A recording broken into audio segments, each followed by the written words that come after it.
At 9:30 Monday to Friday on GB News.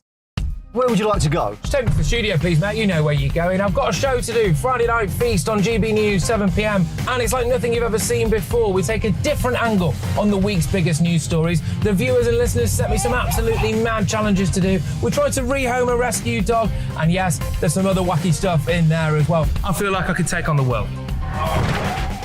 Well, that's that. Friday Night Feast with me, Patrick Christie's, every Friday, 7 till 9 p.m. on GB News. Be there.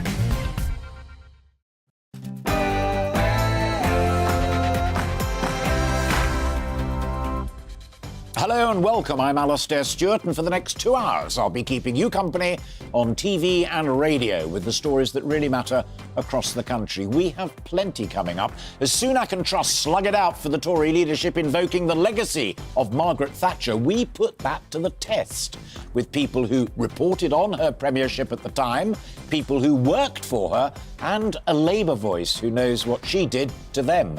Plus farming furious holidaymakers. Oh, and yes, fast cars in France. But first, let's bring you round up to date with all of the news. Here's Tamsin Roberts.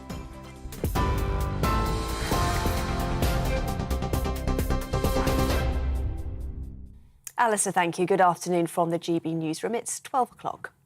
Roads to the port of Dover are reportedly flowing normally after 2 days of disruption, causing chaos for travellers and lorry drivers. Officials at the port say they've worked round the clock to clear both freight and tourist traffic in Dover.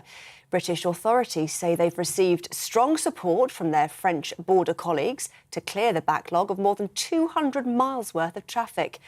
Additional checks on the border post-Brexit and understaffing of French officials had been blamed for the delays, which saw delays of up to 18 hours for some. But Simon Calder says the reality of the situation is different. Well, some of the ideas that this is all the French and they could just wave us through, that is absolutely not the case. And it's quite interesting that, the government will be delighted with this headline from the front page of the Sunday Times. French insistence on passport stamp causing holiday chaos. British insistence on passport stamp causing holiday chaos is actually the reality. Liz Truss and Rishi Sunak have vowed to toughen controls on migration as part of their bids to become next Tory leader and Prime Minister. Mr Sunak said he would tighten the definition of who qualifies for asylum and introduce a cap on refugee numbers. Liz Truss said she would extend the UK's Rwanda asylum plan and increase the number of Border Force staff. More than 14,000 migrants have crossed the Channel on small boats so far this year. Meanwhile, the public is split on who would make a better Prime Minister. An opinion survey of 2,000 adults found 43% backed the former Chancellor, compared to 36% for the Foreign Secretary. This is in contrast to Conservative Party members, where a YouGov poll has placed Liz Truss 24 points ahead of Rishi Sunak. Earlier, Secretary of State for Work and Pensions, Therese Coffey, outlined why she is backing Liz Truss to become the next Prime Minister. Liz a long time, and she's one of my closest friends in politics, and it's not just for that reason, far from it. It's because I know that she has delivered, and she's been in the cabinet since 2014. She's served in 5 different roles and was an education minister before there, and whatever you can say about Liz, she absolutely delivers. Meanwhile, Conservative MP Richard Holden outlined why he is supporting Rishi Sunak. He was back Brexit all the way through. He's not a late convert. He was putting himself under real strain as a brand new MP in 2016 to really go and back it. Secondly, I think he's got a proper plan for the economy. Deal with inflation first, then move on to tax cuts. And I think that's a sensible way to go. It's a sort of way Mrs Thatcher had gone about it. Wildfires in Greece have destroyed homes on the island of Lesbos. Authorities have evacuated the popular tourist resort of Fatera as firefighters tackle the flames. The fire started in the island's mountains before spreading rapidly due to strong winds. This comes as wildfires in other parts of the country over the past week have forced hundreds of people to flee. Kate Moss said she had to run away from a photo shoot after a man asked her to go topless when she was 15. In a rare, wide-ranging interview with BBC Radio 4 programme Desert Island Discs, the supermodel touched on numerous issues, such as her support for actor Johnny Depp during his recent libel trial. She also said she felt scapegoated by the media due to her drug use in the 1990s. This is GB News. We'll bring you more news as it happens. Now it's back to Alastair Stewart and friends.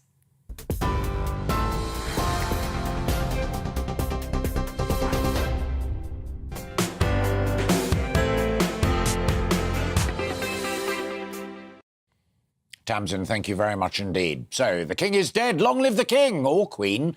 Today we're going to take a look at Johnson's legacy. Not so much what he achieved in office, but how him going has set the tone for the struggle to succeed him, the impact it's had on the opposition, and that increasingly clear chase between the chasm between the Parliamentary Conservative Party and the party in the country, who, of course, make the final choice between Truss and Sunak.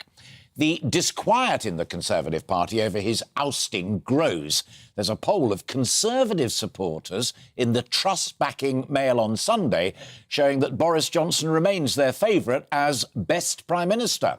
There's also growing disquiet over the inevitable blue-on-blue attacks which Truss and Sunak have no choice but to engage in because that's the nature of a leadership contest. I also remain transfixed by how the legacy of a woman who was first elected Prime Minister in 1979 still hangs over this contest in 2022. Just yesterday, Sunak went to Grantham, Margaret Thatcher's birthplace, to make a big speech in which he was pretty brutal about Liz Truss and trust. Now, The Observer reports today a number of former Thatcher ministers backing Truss. And in the Sun on Sunday, Peter Lilly spells out in detail why he, a former Thatcher aide and cabinet minister, backs Sunak. Truss says she's not modelling herself on the great lady, but the Isadora Duncan lookalike picture of her in a tank, just like Margaret Thatcher did decades ago, are everywhere. She says, she'll be holding a lamb in a field before too long, it says here. Now, one's tempted to ask, is that as good as they get, both of them? Is there such a thing as being a Trussite or a Sunakite in the way that there was a clear and defining meaning of being a Thatcherite, or isn't there? Is he one of us, as the great Hugo Vickers wrote in his brilliant book about Margaret Thatcher all those years ago? So, lots to reflect upon, and we have top commentators to do just that. A Labour voice, we've people who worked for Margaret Thatcher, and a dear friend of mine who also has worked on the other side of the fence. So, fascinating, absolutely top stuff. How it will impact upon you, however, remains the absolute priority, especially if you're not a Conservative, won't have a say in the election, but will still be looking at a new Prime Minister come September. Therefore, as always, I really want to know what you think. So do email me at gbviews@gbnews.uk, tweet me directly or tweet at GBNews or go on Facebook. I'm also going to share some of your thoughts from yesterday, especially about those intriguing discussions we had about the NHS, because, quite frankly, I ran out of time. They really are excellent, therefore they deserve to be heard. So lots of you did get in touch on yesterday's topic. I talked to Andrew Valencean, an old mate of mine who used to be the medical director of Bupa, to talk about the fact that so many of you are dipping into savings, pension pots, borrowing to jump ahead of those waiting lists because the NHS is in such a mess at the moment. Well, Robin gets us underway saying we are shoveling money into the NHS like it's going out of fashion. Well, it's not really going out of fashion, Robin. It's just getting out of difficulties with all of those waiting lists. Ros joins the conversation. We are hemorrhaging our money into the NHS. And John on Twitter shared a personal story about how he got a doctor's appointment. He says, I turned up at an NHS clinic to ask for a doctor's appointment. Grumpy and bossy receptionist tells me I can't in person, only by phone. So I stand in front of the reception desk and I call. She picks up the phone and proceeds to give me an appointment. So it's not only money, it's also about how the thing is run. We'll return to that subject undoubtedly as the weeks unfold. But do keep all of your views coming in on that and whatever you want to talk about. And also subscribe to our YouTube channel. We're at GB News and you can hear what Andrew Valencean and others had to say about it. Now, let's get underway with today's discussion and conversation, and I'm delighted to introduce, first of all, John Rentoul, who's the chief political commentator at The Independent. John, you were with the New Statesman and on the Record in Thatcher's 1980s heyday. Does it surprise you how much she and her legacy are still dictating the terms of an election in 2022? Well, they are and they aren't, Alistair. I've been complaining about punk Thatcherism on GB News for some time now. There are an awful lot of punk Thatcherites around who seem to think that all Thatcherism consisted of was cutting taxes, which is absolutely wrong and incorrect. As Rishi Sunak has pointed out several times, including in his May's lecture, he pointed out that Margaret Thatcher balanced the books first. She raised taxes and then cut them when the economy grew. And that is precisely what he is trying to do. But of course, the Conservative members want to believe in fairy tales, so they're all supporting Liz Truss. Is it a dangerous fairy tale? Yes, very dangerous. I mean, Liz Truss wants to cut taxes by 30 billion a year, possibly. I mean, some of her promises are not very specific, and she wants to raise defence spending. I mean, it's a huge loosening of the fiscal stance that would trigger further inflation and push up interest rates, as even her own favourite economist, Patrick Menford, admits. Yeah, and the interest rate dimension too. John, the next voice you're going to hear is Lettice Abramowski, journalist, political commentator, who particularly makes a study of what young Conservatives think and has written about it. And then I'm going to come back to you on that. But I noticed you nodding with agreement when John was talking about punk Thatcherites. That's for folk of our generation. But for your generation, do you see that crucial distinction that John Rentle's making? I see it. Thatcher has played a huge and very dominating force within this election, much more than I think we've seen at any other election going forward. But I completely agree with him that Rishi Sunak is the one who is the Thatcherite in this contest. And actually Liz Truss is much more of Reaganism economics rather than the Thatcherite. But after the last couple of years, shouldn't you, particularly in your generation, all Conservatives you could argue, but you particularly, be looking for something fresh? As Thatcher was in 79, as Tony Blair was in his era as well a little later, instead of just looking at people who are rebranding themselves around a previous icon. Completely. And I think that there does need to be a distinction from that. And one thing I would disagree with John on is these tax cuts.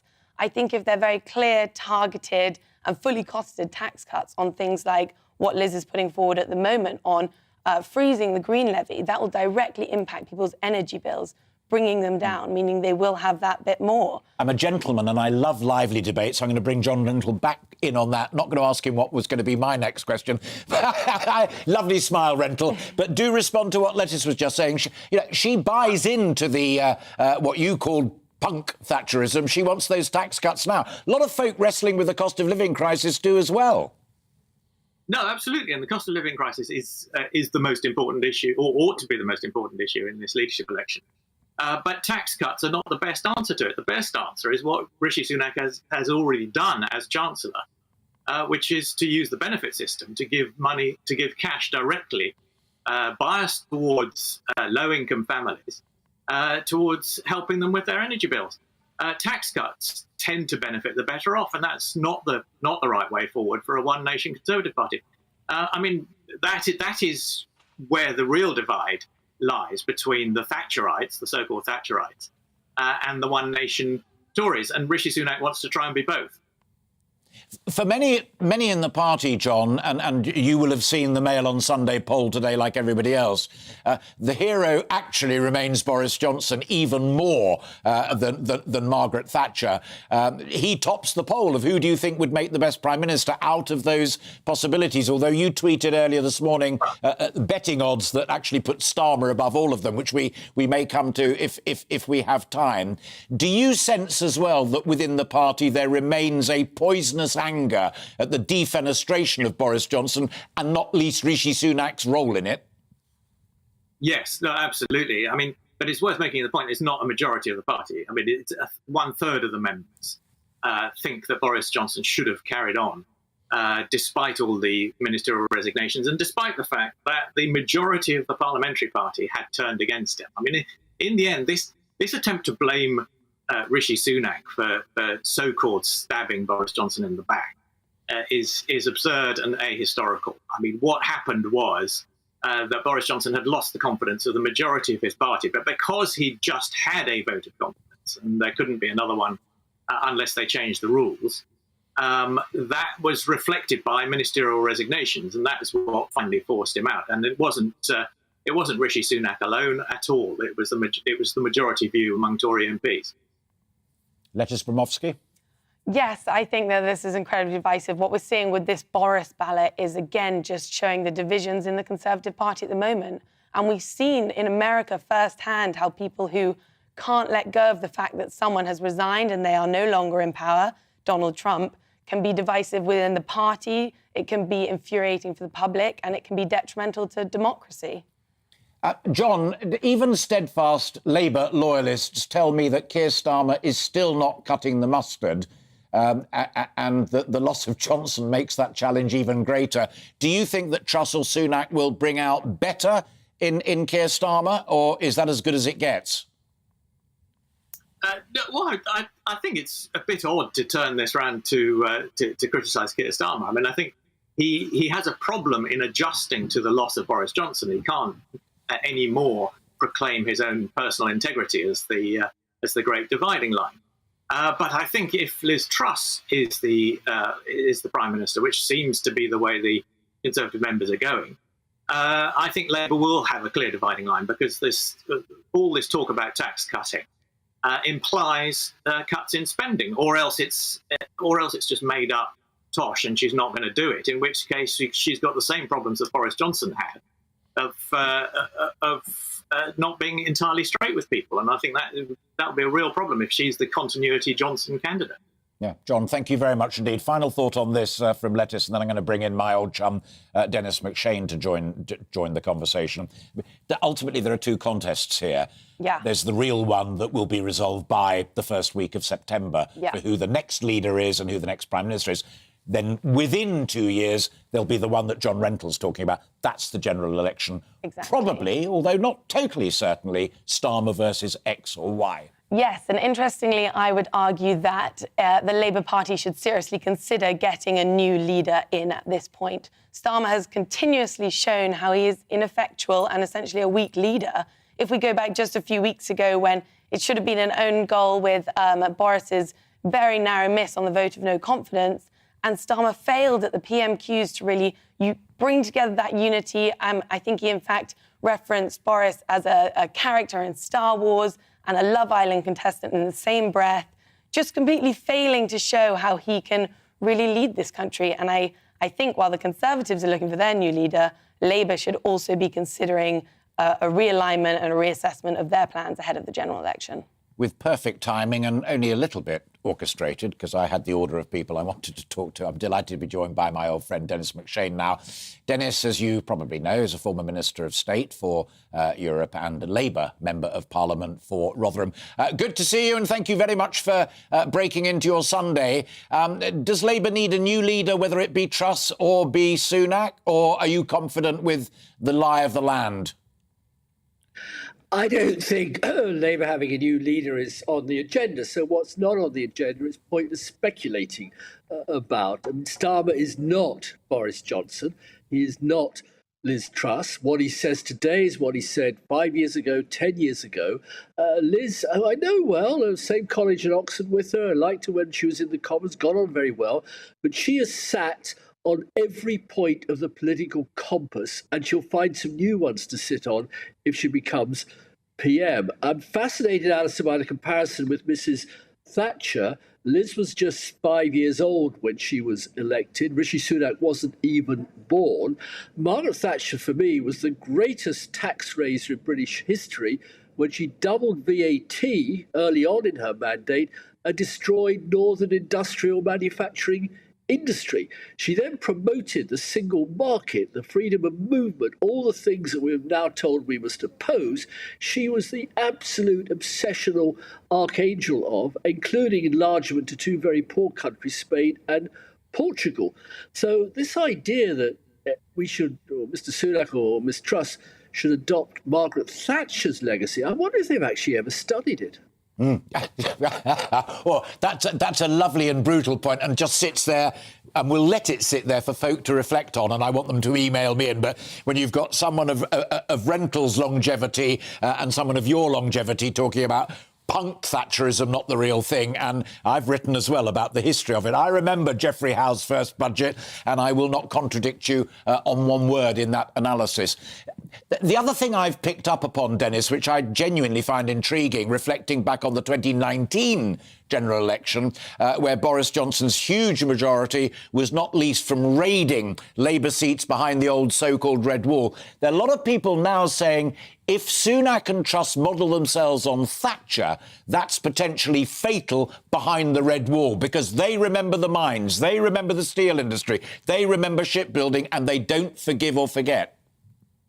To some extent. I mean, really, if you lost your job in the 1980s, you're probably retired or retired off to heaven by now. I mean, I'm really amazed we're fighting 40-year-old battles. It was like me standing in 1974 for the first time for Parliament, and all I did was go back and start quoting, well, I don't know, what George Lansbury was saying in the 1930s. It just doesn't make any sense to me. So I'm very curious to see whether either Liz Truss or Sunak, they're not stupid. They've both Oxford PPEs. That's this weird, funny little exam that all prime ministers seem to have, Harold Wilson and the rest of them, and see if they come up with something interesting. It's not really happening yet. The election is not on fire, in my view, maybe because it's just far too hot for all of us. The final point on that, and I'm going to bring Lettuce in because she's listening very closely to what you've been saying there. But the other thing that we've talked about before, and I've also written about, is that at those great moments in history, whether it's coming out of the Second World War or whether it's coming out of the tortuous 1970s or both Thatcher and Blair, to be fair, it tends to be someone who's got a fresh pounding ideology that is them, whether it's Clement Attlee, Margaret Thatcher or Tony Blair, whether you like them or loathe them. Those were the real tipping points. After the last 2 years, you kind of would have thought that the Tories would be looking around for someone of that calibre. Yes, but I'm sorry, I don't want to sound like an very old fart, but the quality of MPs is not really what it was when you and I started, you as a reporter, me as a political activist. I agree with that, but I think this is a transition era for all of us. We've got to deal with Brexit. We see the disaster at Dover. I'm not saying we revisit 2016, but we need a new approach to having a more friendly relationship with France in particular, instead of Liz Truss's endless snarking at them. We've got a huge war going on in Europe, and we've got no answer to that. We've got an enormous surge of immigrants coming up, I think, from Africa into Europe. We've got no answer to that. We're in a giant transition period with Biden, with a weak European Commission, with, frankly, no really stellar European leader. Mrs. Thatcher could relate to Ronald Reagan. She could relate to François Mitterrand in France, to Helmut Kohl in Germany. We've got no one like that at the moment. So I think it's going to be transition politics one way or another over the next period. The final tiny point I'd make, because you did mention 2019, Boris, in my judgment, didn't win because he got Brexit done. He was gifted Downing Street by Jeremy Corbyn, an utterly unelectable Prime Minister. Tories might as well have run with Nigel Farage. But Corbyn is the gift that is stopping giving. I'm tracking all the new parliamentary candidates being chosen for Labour seats. They're all moderate, they're all centrist, they all want to get things done.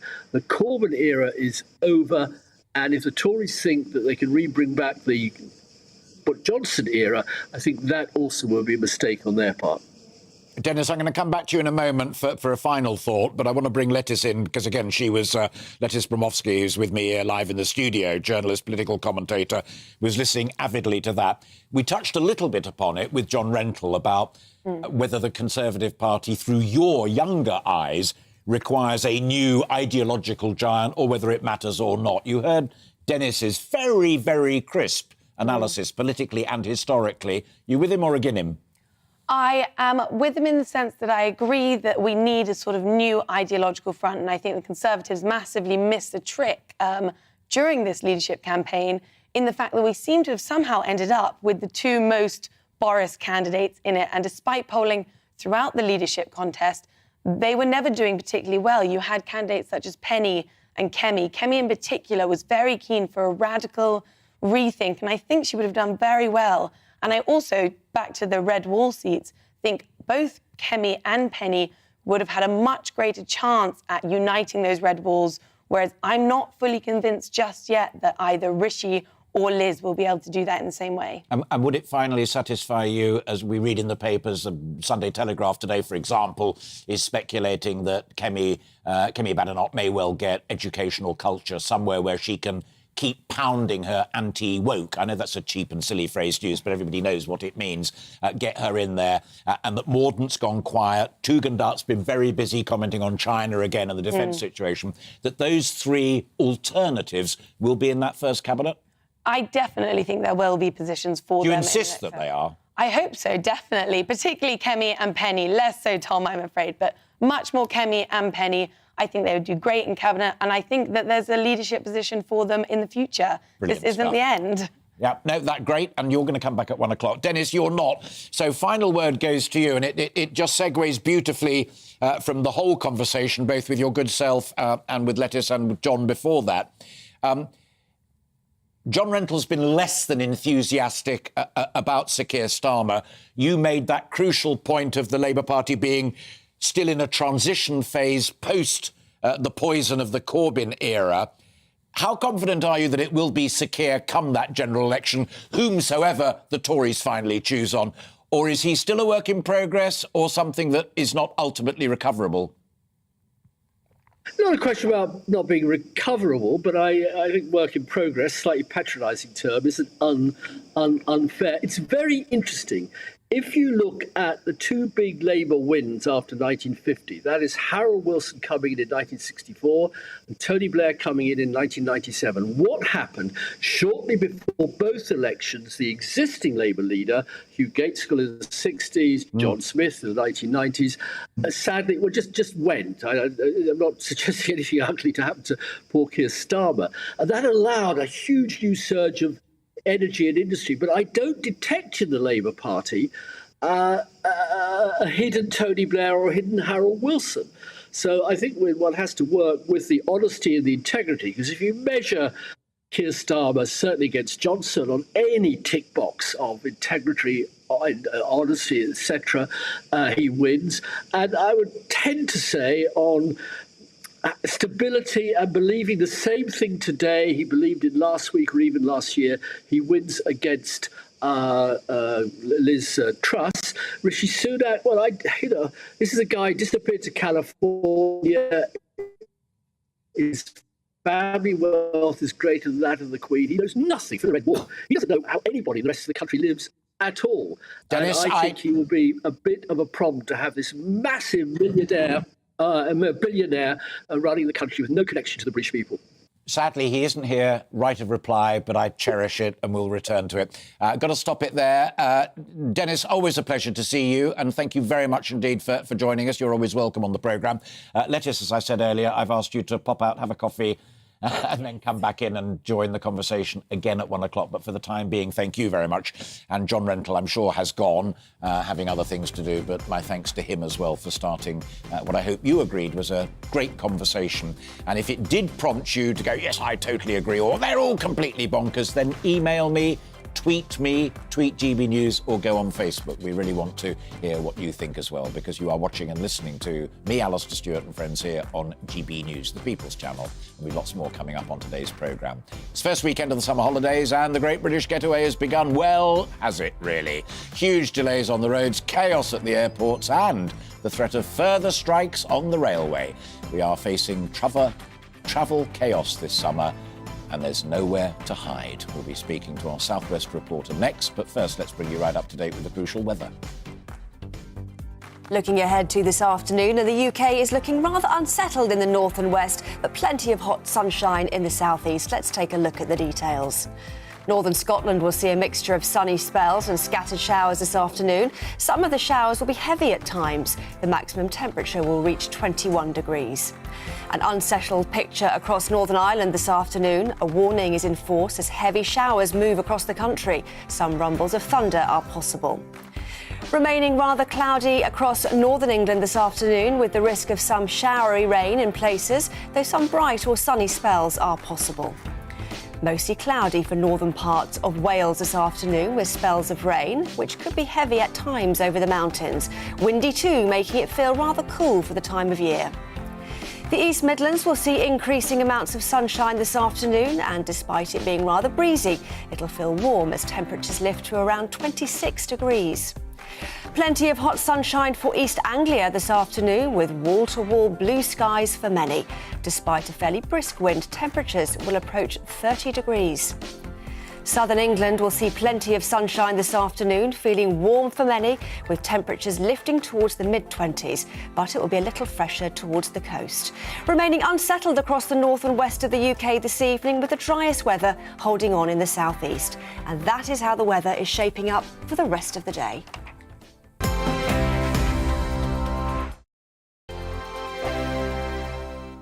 We are GB News. We're right across this great nation. On TV, on radio, On digital, absolutely everywhere. we don't talk down to you. We embrace all voices with honest and civilised conversation. We are not part of the establishment. We're one of you. And we're only getting started. Join us on GB News, The People's Channel. Britain's news channel.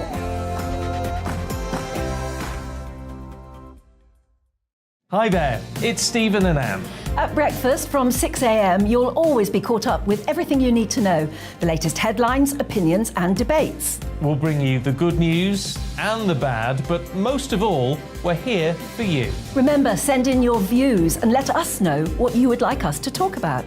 That's because we're your news channel. And every morning at 6 a.m, it's breakfast on GB News. My name's Tom Harwood, and join me 9:30 a.m. every weekday for The Briefing, your one-stop shop for everything you need to know about what's going on in politics today. I wonder if this is a deal that might need to be like the biscuits in this factory, twice baked. Is there not an opportunity here to win out against the extremes? Tom Harwood, GB News. What are you going to do about it? Things should have been done differently, and they certainly are being done differently. Don't miss it. The Briefing with me, Tom Harwood, 9:30 Monday to Friday on GB News. Where would you like to go? Just take me to the studio, please, mate. You know where you're going. I've got a show to do. Friday Night Feast on GB News, 7 p.m. And it's like nothing you've ever seen before. We take a different angle on the week's biggest news stories. The viewers and listeners set me some absolutely mad challenges to do. We tried to rehome a rescue dog. And yes, there's some other wacky stuff in there as well. I feel like I could take on the world. Well, that's that. Friday Night Feast with me, Patrick Christie's, every Friday, 7 till 9 p.m. on GB News. Be there.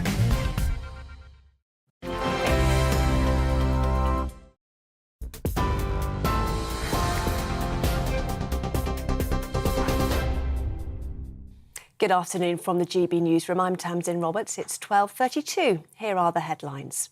Roads to the Port of Dover are reportedly flowing as normal after 2 days of disruption, causing chaos for travellers and lorry drivers. Officials at the port say they've worked round the clock to clear both freight and tourist traffic in Dover.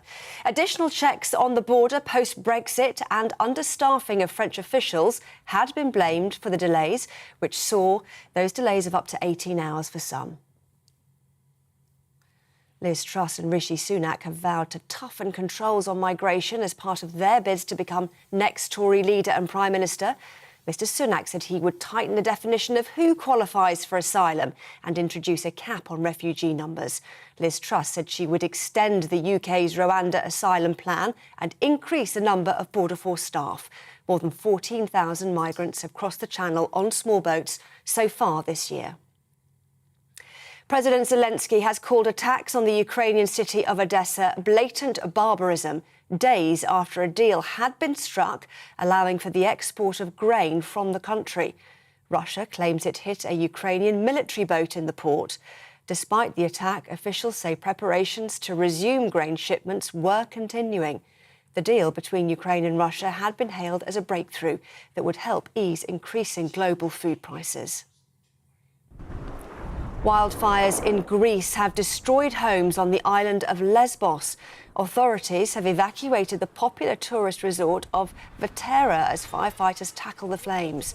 The fire started in the island's mountains before spreading rapidly due to strong winds. TV, online and DAB Plus radio, this is GB News. Now it's back to Alastair Stewart and friends.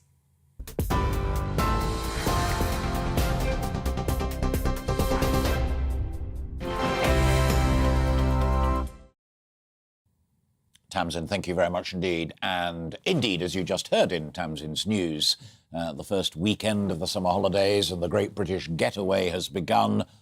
Falteringly. It hasn't really. Huge delays at Dover, which you just saw, have seen thousands of holidaymakers stranded in hot cars and also many lorries with crucial goods going either way.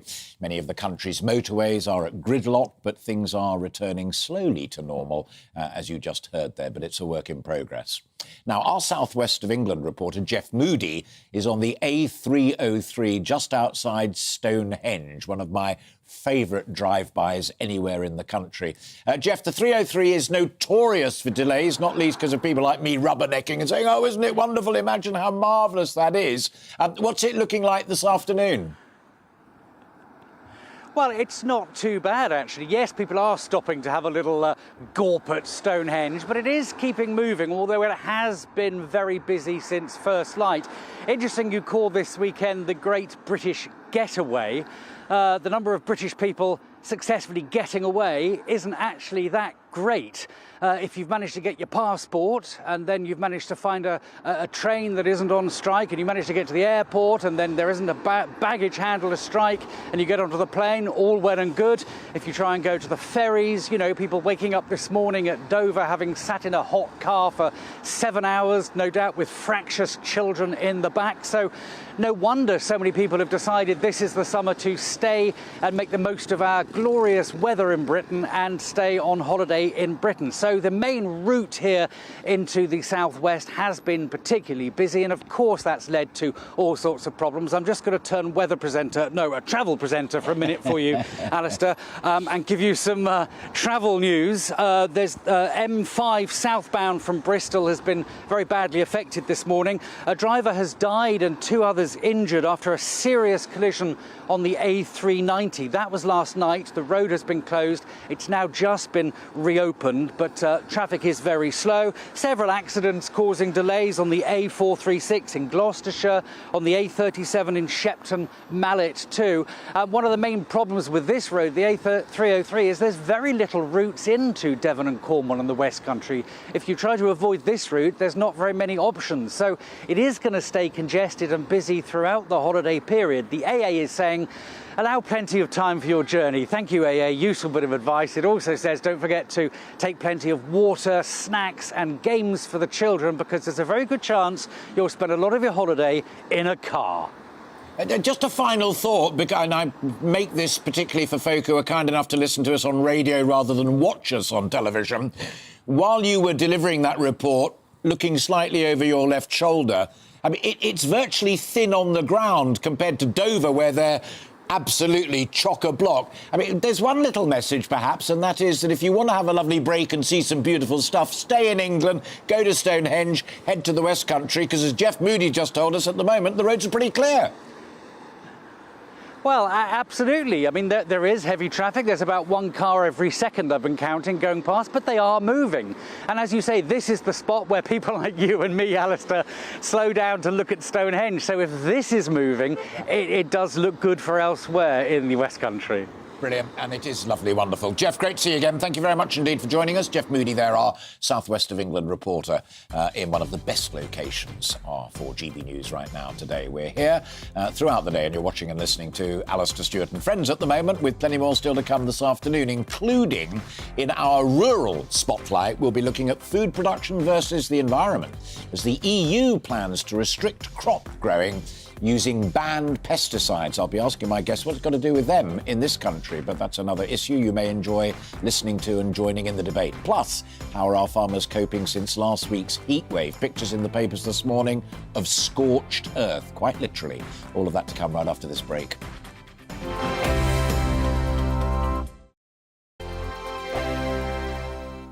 We are GB News. We're right across this great nation. On TV. On radio. On digital. Absolutely everywhere. We don't talk down to you. We embrace all voices with honest and civilised conversation. We are not part of the establishment. We're one of you. And we're only getting started. Join us on GB News, The People's Channel. Britain's news channel.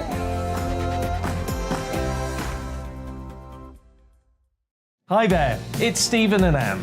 At breakfast from 6 a.m, you'll always be caught up with everything you need to know, the latest headlines, opinions and debates. We'll bring you the good news and the bad, but most of all, we're here for you. Remember, send in your views and let us know what you would like us to talk about. That's because we're your news channel. And every morning at 6 a.m, it's breakfast on GB News. My name's Tom Harwood and join me 9:30 a.m. every weekday for The Briefing, your one-stop shop for everything you need to know about what's going on in politics today. I wonder if this is a deal that might need to be like the biscuits in this factory, twice baked. Is there not an opportunity here to win out against the extremes? Tom Harwood, GB News. What are you going to do about it? Things should have been done differently, and they certainly are being done differently. Don't miss it. The Briefing with me, Tom Harwood, 9:30 Monday to Friday on GB News. Where would you like to go? Just take me to the studio, please, Matt. You know where you're going. I've got a show to do. Friday Night Feast on GB News, 7 p.m. And it's like nothing you've ever seen before. We take a different angle on the week's biggest news stories. The viewers and listeners set me some absolutely mad challenges to do. We tried to rehome a rescue dog. And yes, there's some other wacky stuff in there as well. I feel like I could take on the world. Well, that's that. Friday Night Feast with me, Patrick Christie's, every Friday, 7 till 9 p.m. on GB News. Be there.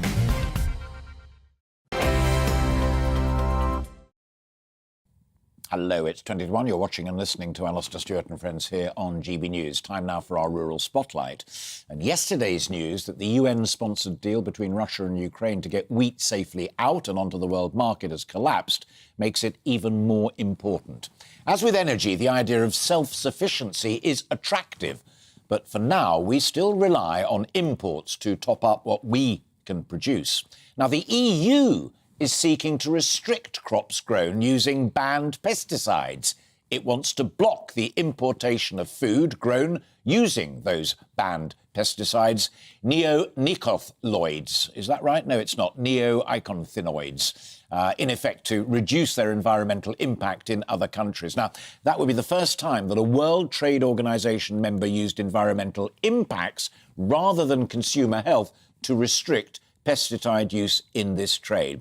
Joining me now is an old friend of mine and a good friend of this programme, Andrew Ward MBE, Arable Farmer of the Year and a director of Roy Ward's Farms in Lincolnshire. First question, what's it got to do with us if it's an EU initiative? Yeah, good morning, Alistair. Hope you're well. You might think that, but the problem we've got is that a lot of this food ends up on our supermarket shelves. We've got the case in point with Australia, the Australian deal that Liz Truss was so proud that she did a few months ago. We knew it would damage our industry, and I think the Labour Party did FOI only recently, and it's come out that, yes, it will damage the farming industry. We all knew it would. And the problem we've got with that deal is that they are allowed to bring into our country around 260,000 tonnes a year of raw cane sugar. Now, people might not realise we grow sugar in this country. Behind me is a field of sugar beet. And here, I've got one here, is a sugar beet root. And that will actually turn into a bag of sugar. And yet we're importing food from abroad, from Australia, particularly in this trade deal. And sugar cane in Australia, it's allowed to be grown with 30 products that we are banned from using here on this sugar beet crop behind me. And that is just wrong, that we're being undercut. And of course, the sugar that ends up on our shelf, that is English sugar beet, silver spoon, with the Union Jack on, which is fantastic. But also we have a product with the Union Jack on, and that is Tate and Lyle, that is foreign sugar cane. And it's the labelling that's wrong as well. But that is grown, Alistair, with over 30 products that we are banned from using on this crop behind me. And this is just the case in point. That's one instance. The branding point, I'm glad you did that because I wasn't aware of that, and thank you for doing it. Tell me this, how do you, I mean, you had that lovely beat up again, if you will, if you've still got it there. How do you... Yep. Look at that, live telly, there's me beat. How do you keep it clean, safe, and not eaten away by nasty creatures? Because it looks a fine specimen. Well, this is like a sort of giant parsnip, Alistair, at the minute. But when this crop this won't be harvested until probably November, December time, when it'll be probably 3 or 4 times that. It'll be the size of I am with my hand now. It'll be huge. And you need 6 of these roots to actually make 1 bag of English silver spoon sugar. But you're quite right. How do we keep it right? You mentioned at the start that seed treatment we're banned from using. That's a neonicotinoid, and that was banned about 6 or 7 years ago. 7 years ago. It was banned on oilseed rape first, and then it was banned on sugar beet. Now, our argument is sugar beet, as you can see, is a non-flowering crop. And bees do not go in sugar beet. It was banned mainly to protect bees. But I know I've got quite a few followers and people I talk to on Twitter. I've got one bee farmer, Alistair, that was involved in the DEFRA study, and he had to sign a non-disclosure NDA before he started. He had this whole year's study, and then he came to the conclusion at the end, and he actually put the report into DEFRA that the neonicotinoids, the seed treatment, did not harm his bees whatsoever, and that it did not affect the production of his honey from his bees. And yet he was reminded he was not allowed to disclose this information because he signed this NDA. And this is the type of thing we're up against, Alistair, that we've got all these environmental things. Environmental protection is looked upon and put ahead of food production and obviously self-security of food. Final question, Andrew, and you nodded earlier to Liz Truss and the deals that she'd done when she was Trade Secretary. In a minute, less if you can manage it, what would you as a leading farmer, Arable Farmer of the Year, like to hear from Liz Truss and Rishi Sunak as a farmer, as an agriculturalist in this campaign? Very quickly, Alistair, I would like to see them supporting British agriculture. I would like to see them restrict imports that are grown to inferior standards to our own. It's as simple as that. At the minute, we're not getting that, and that's all we want. I love that when people come well under the time and make it crisp and clear. For your bags of sugar and for your brilliant sugar beet, I'm very grateful. And I do look forward to sitting in the cab of your tractor or combine ere long. I think your team and my team are working on that. And that's going to be one heck of a programme. I so look forward to it. For the time being, Andrew, thank you very much indeed. Thank you, Alistair. Joining me again is another friend of this programme, Mark Tufnell. Mark's the president of the Country Landowners Association, but I always say this, more importantly, he is actually a farmer himself. Before we get into the pesticide business, I just want to share, you will have seen it, I know, but share with folk at home this picture. Have we got it? Can the team pop it up at the moment? It's the still of the parched earth. Have we got that somewhere? No, we're trying to find it. If it crops up, we'll show it. But it's a big picture I think it's in the Mail on Sunday. Here we go. Let's pop it up now. There. So on the left, just a few days ago, green and pleasant land. On the right, after 48, 72 hours of heat wave, parched earth. Are we going to recover from that, or is that a really serious problem? I think it's going to be a real problem for this cereal harvest this year. I'm an arable farmer in the Cotswolds, and my arable crops have really suffered in this heat. I think the grains will be pinched. I think the yields will be down, and we'll have to wait and see what the quality is like. And that means higher prices. That will mean higher prices. Well, the prices is determined by supply and demand across the whole world when it comes to wheat. And they've got similar problems in the Northern Hemisphere. And of course, we've got this crisis continuing in Ukraine and Russia. So whilst there has been a reduction in price recently because of the deal that's been done between Ukraine and Russia, I do think that overall there will be an increased supply, an increased price as we go forward. All right. We talked a little bit about the grain deal with Russia falling apart yesterday, so I'm not going to use up our precious time but I hear exactly what you say there, and if the prices are recovering to a slightly lower point, hurrah, but watch this space. We invited you on to talk about the pesticide issue. Your farm is mainly arable, as you've just said, but you also make a big thing about incorporating key conservation measures for wildlife and enhancing biodiversity. So are you for or against this ban on this particular strand of pesticides? I think the thing your listeners have to understand is that this is specifically about neonicotinoids, which impact bees. And the science does show that it impacts them really quite severely. Now, there is a derogation out for sugar beet, as Andrew quite rightly says, but for oilseeds and for cereals, the use of neonicotinoids on the seed has been banned. Now, I think that's correct. That's what the science shows. And it's banned within EU, and it's been banned since 2018. Now, of course, Alistair, the irony behind what the EU are proposing to do is that they've issued over 200 derogations within the EU, so that member states are still using it in any case.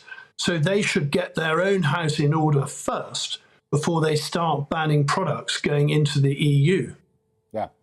Are you also surprised that a member of the World Trade Organization is doing this? Because, I mean, I know it is trade, and agricultural products, as we've talked about many times before, are a crucial part of global trade. But I'm just wondering if the EU and the WTO have genuinely got their ducks in a row on this particular issue. Well, I suspect what will happen is that the EU have decided that they will decide the rules, and they will let the WTO come after them. Generally speaking, it takes about 9 years for anything to happen with the WTO, and I suspect in that interim, the EU will just effectively take their own case forward and largely ignore WTO. Now, of course, as Andrew quite rightly points out, there are other countries, Australia, Canada, America, who all use neonicotinoids. And it's ironic that if we have a ban, as they suggest, we may well, and we do it in this country, we could end up banning products coming from the EU from those countries where they've got a derogation. Fascinating stuff. Mark, always a pleasure. Thank you very much indeed. Hope you have a wonderful Sunday afternoon, but thanks for breaking into it and talking to us here at GB News. Mark Tufnell there, the president of the Country and Land Association, and himself an arable farmer. Now, the French Grand Prix takes place this afternoon at Circuit Paul Ricard in the Castellet. The world's best F1 drivers will be making 53 laps of the 5.842-kilometre course. British racers Hamilton, Norris and Russell are gearing up as we speak. Ferrari famously have won the race the most with 17 wins, but will they win once again? Well, as they say in the trade, they're in pole position. I'm delighted to be joined by a good friend and friend of this programme, PA Sport Formula One correspondent Philip Duncan, to give us more. And there he is, actually there in La Belle, France. So the Ferrari-Red Bull tussle gets even more interesting race by race. Advantage Ferrari. Yeah, certainly an advantage Ferrari today, Alistair. I mean, as you said, we've got Charles Leclerc starting on pole. He was the man who obviously won a couple of weeks ago in Austria, so he's reduced the gap to 38 points to Verstappen ahead of today's race. And yeah, they looked pretty good yesterday in qualifying. Obviously, the race is a completely different story, as you know, but yeah, Leclerc at least starts in a strong position for today's race. Not so good for his teammate Carlos Sainz, who's at the back for engine penalties because his car caught fire so dramatically in Austria. He had to get that replaced. So yeah, it'll be Leclerc against the two Red Bull drivers, with Max Verstappen second and Sergio Perez third on the grid. Yeah, and Lewis Hamilton fourth, with the Mercedes drivers, both of them saying, it's reported this morning in the papers and on social media, that they felt the pace of the car was, quotes, a slap in the face after steady progress over the last few races. Yeah, it's definitely been disappointing for them this weekend. I mean, they came here thinking that this track would really suit their car. They came here with a couple of upgrades. The smooth surface here at Paul Ricard again was one that was supposed to play to their strengths, but as we saw yesterday in qualifying, Lewis Hamilton saying he couldn't have got any quicker, but he was still 9 tenths back, which is a very, very long way in Formula One, and George Russell was even further back in sixth, 1.2 seconds off the pace. You know, so it's going to be a very difficult race for those guys today, and as Toto Wolff said, it was a slap in the face really for them, because they thought they were going to be on the up here and closer to the guys at the front, but as it is, they're further back. Yeah. Talking of further back, I mean, the other thing, you know, I'm totally biased because I'm a Hamilton fan, but lesser teams, I don't mean that in a pejorative way, but I mean less well-known junior teams like AlphaTauri and Alpine are making the midfield really tasty this season. Yeah, I mean, it's been really a two-horse race in many ways in terms of at the front. We've seen Ferrari and Red Bull have really been in a league of their own. That's something that Hamilton said yesterday. But yeah, further back, there's certainly more competition this year, as you mentioned, between the teams such as Alfa Romeo, AlphaTauri, and that's really sort of mixed it up. I mean, it's good to see from a British perspective as well today that Lando Norris is fifth on the grid for McLaren. That's a car that's improved this weekend. Again, they've brought plenty of upgrades, the most upgrades all season to this race for them. So that's promising for Norris. And as we say, we've got three Brits on the grid, 4th, 5th and 6th. And obviously Hamilton's 300th race. So a landmark achievement for him today. Hurrah, hurrah for that. It's always a pleasure to talk to you. A, for your passion, but B, much more importantly, for your deep knowledge of this terrific sport, which I wish more people loved, but there we are, you know, it has its issues. Have a terrific afternoon, great race, and thank you for finding time for us in what I know is a really busy day. Philip Duncan there, PA Sports, Formula One correspondent. Thank you, Philip. You're watching and listening to Alastair Stewart and Friends, and we've lots more to come on the programme in the second hour of our show. More on the top discussion today, the Tory leadership race, plus summer savings. We'll be telling you how you can save a few pennies. But first, let's bring you up to date with the weekend weather. Looking ahead to this afternoon, the UK is looking rather unsettled in the north and west, but plenty of hot sunshine in the southeast. Let's take a look at the details. Northern Scotland will see a mixture of sunny spells and scattered showers this afternoon. Some of the showers will be heavy at times. The maximum temperature will reach 21 degrees. An unsettled picture across Northern Ireland this afternoon. A warning is in force as heavy showers move across the country. Some rumbles of thunder are possible. Remaining rather cloudy across northern England this afternoon, with the risk of some showery rain in places, though some bright or sunny spells are possible. Mostly cloudy for northern parts of Wales this afternoon, with spells of rain, which could be heavy at times over the mountains. Windy too, making it feel rather cool for the time of year. The East Midlands will see increasing amounts of sunshine this afternoon, and despite it being rather breezy, it'll feel warm as temperatures lift to around 26 degrees. Plenty of hot sunshine for East Anglia this afternoon, with wall-to-wall blue skies for many. Despite a fairly brisk wind, temperatures will approach 30 degrees. Southern England will see plenty of sunshine this afternoon, feeling warm for many, with temperatures lifting towards the mid-20s, but it will be a little fresher towards the coast. Remaining unsettled across the north and west of the UK this evening, with the driest weather holding on in the southeast. And that is how the weather is shaping up for the rest of the day. Join me, Nana Akua, on Friday, Saturday and Sunday afternoons on GB News. Expect fiery debate and passionate discussion as me and my panel tackle some of the biggest topics hitting the headlines. It's a place for everyone's opinion. No one gets cancelled, but no one gets an easy ride. Oh, she's on it today! Be ready for conversations that are fierce, frank, and of course, fun. Every Friday, Saturday and Sunday afternoon from 4 p.m. on GB News.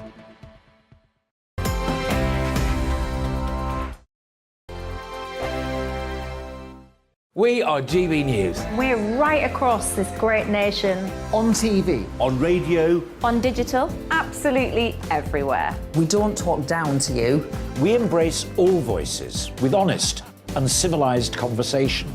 We are not part of the establishment. We're one of you. And we're only getting started. Join us on GB News, The People's Channel. Britain's news channel.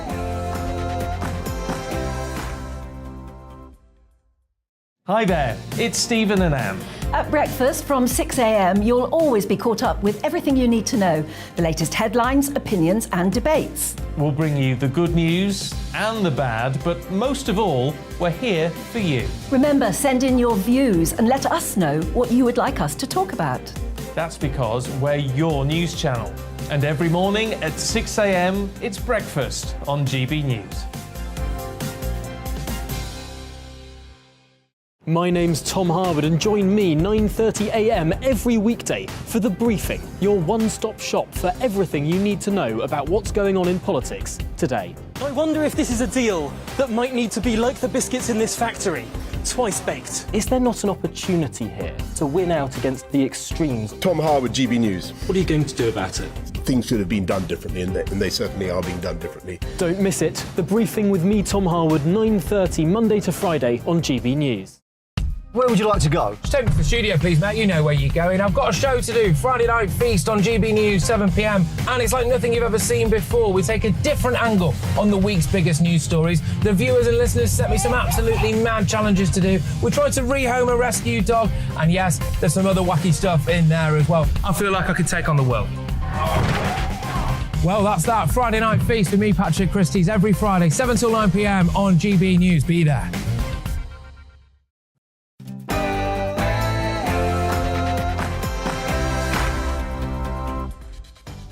Hello and welcome. If you've just joined us, it's 1 o'clock on the nose. Well, it's 10 seconds short of, but you'll forgive me for that. And if you've been with us since 12 o'clock, thank you very much, even more. I'm Alastair Stewart, and we're now into the last hour of the programme. I'll be keeping you company here on TV and radio, with plenty more still to come, including more on our top discussion on that all-important Tory leadership race, with the two contenders mirroring traits of Margaret Thatcher. Amongst my guests, I'll be talking to someone who actually worked for her. We'll be analysing all of that with people in the know. So first, let's bring you up to date with all of today's news. Here's Tamsin Roberts.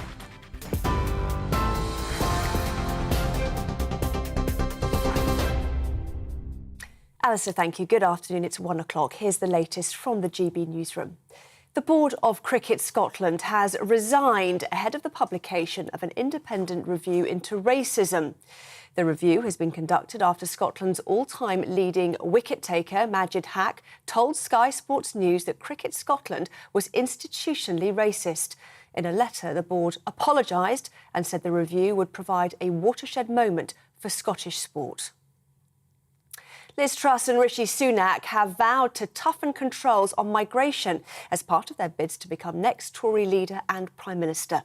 Mr Sunak said he would tighten the definition of who qualifies for asylum and introduce a cap on refugee numbers.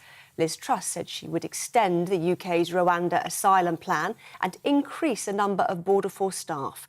More than 14,000 migrants have crossed the Channel on small boats so far this year. Well, the public is split on who would make a better Prime Minister. An opinion survey of 2,000 adults found 43% back the former Chancellor, compared to 36% for the Foreign Secretary. This is in contrast to Conservative Party members, where a YouGov poll has placed Liz Truss 24 points ahead of Rishi Sunak. Well, earlier, Secretary of State for Work and Pensions, Therese Coffey, outlined why she is backing Liz Truss to become Prime Minister. Liz a long time, and she's one of my closest friends in politics, and it's not just for that reason, far from it. It's because I know that she has delivered, and she's been in the cabinet since 2014. She's served in 5 different roles and was an education minister before there, and whatever you can say about Liz, she absolutely delivers. Conservative MP Richard Holden outlined why he is supporting Rishi Sunak to become Prime Minister. He was back Brexit all the way through. He's not a late convert. He was putting himself under real strain as a brand new MP in 2016 to really go and back it. Secondly, I think he's got a proper plan for the economy. Deal with inflation first, then move on to tax cuts. And I think that's a sensible way to go. It's a sort of way Mrs Thatcher had gone about it. Roads to the port of Dover are reportedly flowing as normal after 2 days of disruption, causing chaos for travellers and lorry drivers. Officials at the port say they've worked around the clock to clear both freight and tourist traffic in Dover. British authorities said they've received strong support from their French border colleagues to clear the backlog of more than 200 miles worth of traffic. Additional checks on the border post-Brexit and understaffing of French officials had been blamed for the delays, which saw up to 18 hours for some travellers. But travel editor at The Independent, Simon Calder, says the reality of the situation is different. Because some of the ideas that this is all the French and they could just wave us through, that is absolutely not the case. And it's quite interesting that, the government will be delighted with this headline from the front page of the Sunday Times: French insistence on passport stamp causing holiday chaos. British insistence on passport stamp causing holiday chaos is actually the reality. Wildfires in Greece have destroyed homes on the island of Lesbos.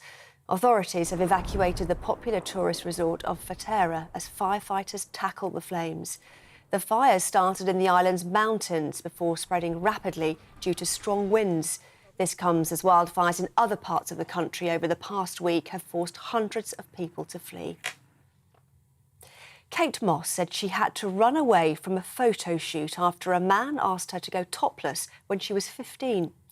In a rare, wide-ranging interview with BBC Radio 4 programme Desert Island Discs, the supermodel touched on numerous issues, such as her support for actor Johnny Depp during his recent libel trial. She also said she felt scapegoated by the media due to her drugs use in the 1990s. This is GB News. We'll bring you more news as it happens. Now, let's get back to Alastair Stewart and friends.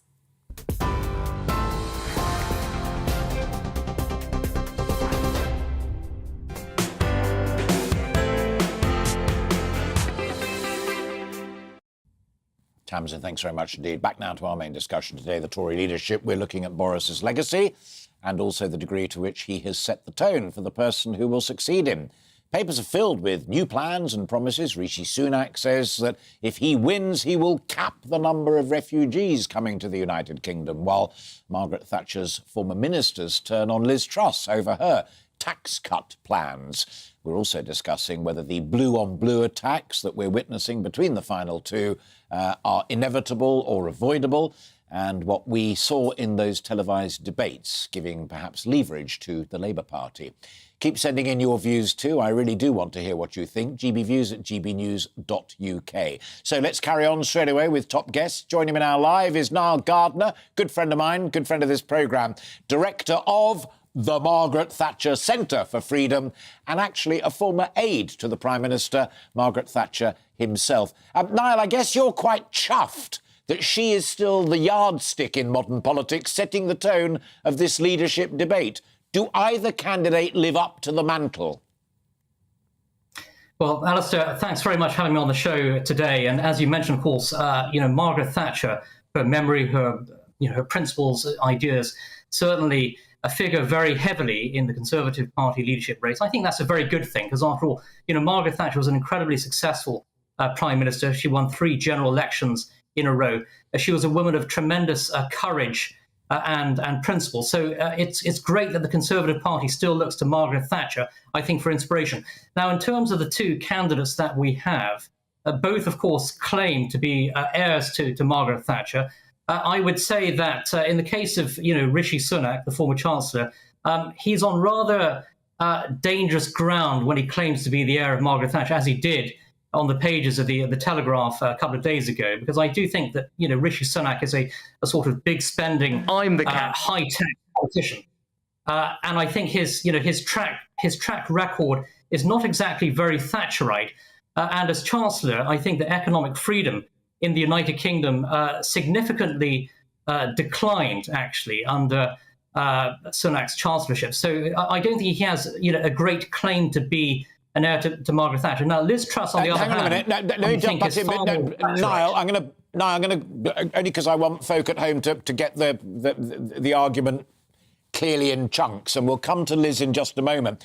But on Rishi Sunak, and I've looked at it closely, and Dennis McShane, Labour, I know, but he was on making the same point, that if you look at what Margaret and Geoffrey Howe, her first Chancellor, actually did in 79, it was what Rishi Sunak is talking about right now, i.e. bear down on inflation, don't cut the taxes until we can afford it as a nation, and that's what Margaret and Nigel Lawson did in the mid to late 80s.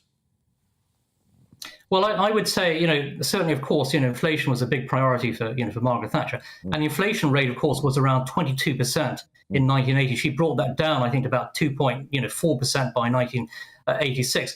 But at the same time, she always talked about, of course, the aspiration of tax cuts. That was always her ultimate goal. And across the Atlantic, significantly, Ronald Reagan brought in huge tax cuts in the United States, which were very, very successful, of course. He brought in a sort of 25%, tax cut in terms of the marginal personal tax rate. And so the US certainly led the way in terms of tax cutting. Margaret Thatcher's instincts were always to cut taxes. The scale, of course, of inflation back in 1980 was incredibly high. It was over double what it is today in the United Kingdom. All right, let's turn to Liz Truss. I hope not rudely interrupted you, because I wanted to, as it were, get the Rishi Sunak arguments in a box, which you've done with great clarity. Let's move on to Liz Truss, because the other thing I was thinking when I was writing this last night, knowing I was going to be talking to you, on foreign affairs, and don't forget that she is still the Foreign Secretary. Whatever the outcome of this election is going to be, it may change, but right now she's the Foreign Secretary. Margaret Thatcher told Reagan not to go wobbly on defence. She refused to bail out even Gorbachev until he'd pledged real democratic reform. No prisoners taken with Margaret. So, with that as the backdrop, your assessment of Liz Truss? Well, I think Liz Truss has been a very impressive Foreign Secretary. She's been very tough, very robust. She's been an excellent world leader in standing up to Vladimir Putin and his barbaric and savage invasion of Ukraine. So I've been actually very impressed with Liz Truss's leadership on the world stage. She's also been very good, I think, with regard to Brexit. She has a strong track record as well in terms of delivering results with regard to with regard to free trade agreements, of course. And she has pressed very strongly as well for a US-UK free trade deal. She has, I think, become a very strong, devout Brexiteer, despite being a Remainer, of course, originally. And I would say that, Liz Truss actually has, demonstrated as Foreign Secretary a lot of Thatcher-style, grit and resolve on the world stage, which is exactly what, Britain needs. She's a very strong leader. And I think that, the enemies of the free world, certainly, the Russians and the Chinese, recognize that Liz Truss has been a very powerful adversary. And that's a very, very good thing, actually. We need to have strong British leaders. And I think that, Liz Truss, certainly, she has projected a lot of sort of Thatcher-style, resolve on the world stage. And that's great to see. Niall, it's great to see you as well, and I just remind folk at home watching that we did have up in the top left-hand corner of your picture Washington, and that is, of course, Washington, D.C., not Washington here. So thank you very much indeed for making such an early start. I know you've now got to dash off, but when you're next in the UK, give me a call, which you always do, and we'll carry on our conversation then. Definitely will do, Alistair. Thank you very much for having me on the show. Many thanks. Great to see you. Thank you so much. And I'm delighted to say that Lettuce, as requested, has come back, having stretched her legs and had a coffee and the rest of it. I found that absolutely intriguing. Completely. There was an echo of John Rentoul talking about punk Thatcherism on the economic side of it, but he couldn't have been clearer that if Rishi is trying to say, look, I'm doing the same thing as Margaret did, which is what I suggested, what Niall is saying is, yeah, but look at the last 2 years as well. Exactly. I think that was such an important point he made about the economic freedoms, or lack thereof, that we've had over the past 2 years. We can't forget that what we've resided over is this horrible, is this horrible cycle of borrow, spend and tax. And I think Rishi at the moment is massively underestimating this desire for change in the UK. But does Rishi Sunak get any forgiveness for that, as many of his supporters claim that extreme circumstances like the coronavirus, lockdown and the rest of it require extreme measures like furlough, like helping out businesses. That does cost money, and he got the country, or helped get the country through it. He did, in many ways, exactly. But it's also what he's done since we've had post-pandemic. For example, rises in corporation tax. That came in this April, a time when I would completely believe the pandemic to be over and we're getting back to normal. Yeah. This is the same with rise in national insurance hike, things like that. They are just not Conservative values. And it doesn't seem like he's got full... Also, another thing, actually, from the pandemic, it felt like he didn't have full control over the books because of the fraud that we saw coming out of the furlough scheme. So again, I don't being accused of being ageist in reverse, as it were, but younger Conservatives like your good self don't need to go back to Thatcher to make the comparisons. What you're doing is looking very closely at what these men and women, Rishi Sunak and Liz Truss, have actually done in the last couple of years to make your decision. Completely. Thatcher is a wonderful force in her own right, but she resided over a government 30 to 40 years ago now. Let's talk a little bit then about what Niall said, and it really, to be honest, is his area of expertise. He's good on economics as well, but he really knows foreign policy intimately.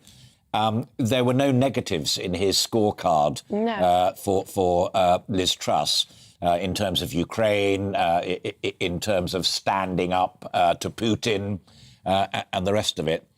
Did you find that compelling, or did you pick any holes in his argument? I'm afraid, rather disappointingly, I completely agree with him. Not disappointing at all. Tell me why. I think she has this exemplar record completely. When she was International Trade Secretary, she was pushing those free trade deals with Australia and Japan over the line. And one of the big criticisms of Liz Truss is that she's rather sort of wooden, perhaps. She has lax charisma.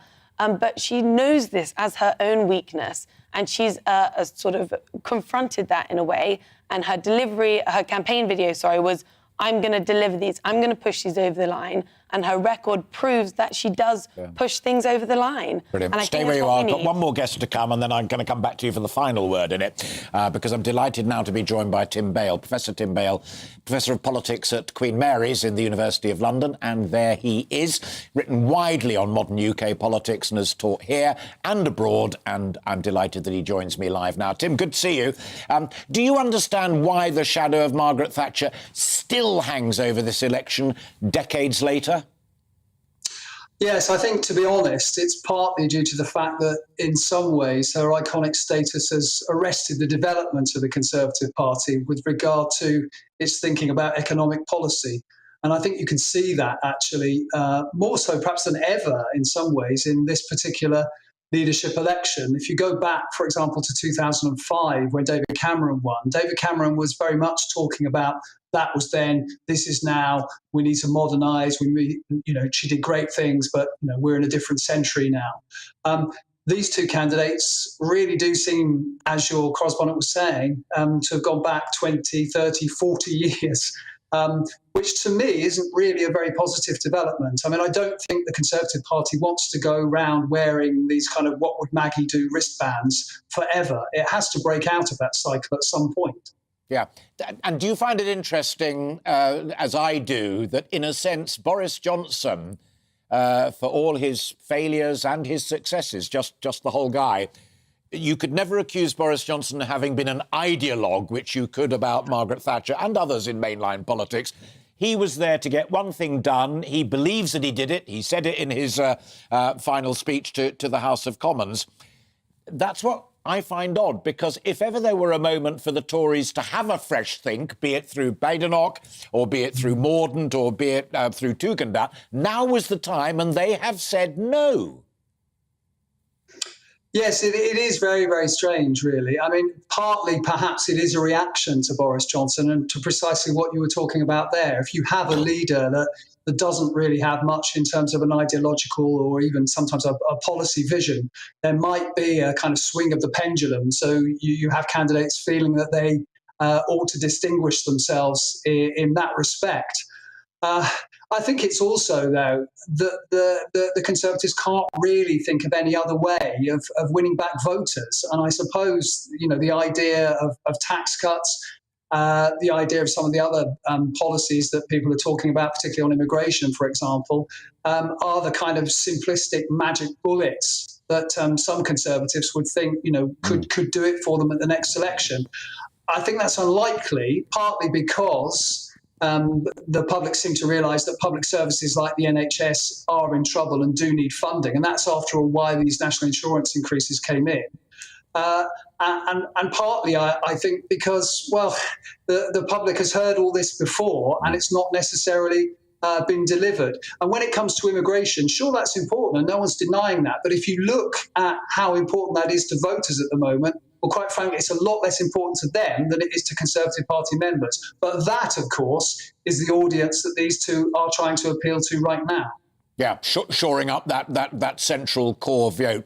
John Rentoul, earlier on the programme, Tim, said that there was an awful lot of punk Thatcherism going on, particularly on the economic side. And Niall Gardner just now, you may have heard it because I don't know when you plugged in to join us, but Niall Gardner was saying it's worse than that. Sunak trying to wrap himself in the mantle of Thatcher, but he has been a high spend, high tax. You referred there to one example of it, and the corporation tax and all of the rest of that.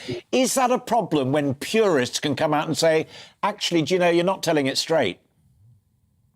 Yes, I think it is a problem. But of course, as you've already pointed out, Alastair, there is an argument about Margaret Thatcher's record, and in particular, the extent to which she too, and her Chancellor, Geoffrey Howe in particular, was prepared to put up taxes, particularly in the early part of her regime. So, for example, we had this Truss, I think, today in one newspaper talking about this famous letter that 364 economists sent in 1981 objecting to the budget. Well, that was a budget which increased, by my reckoning, taxation net by about £16 billion.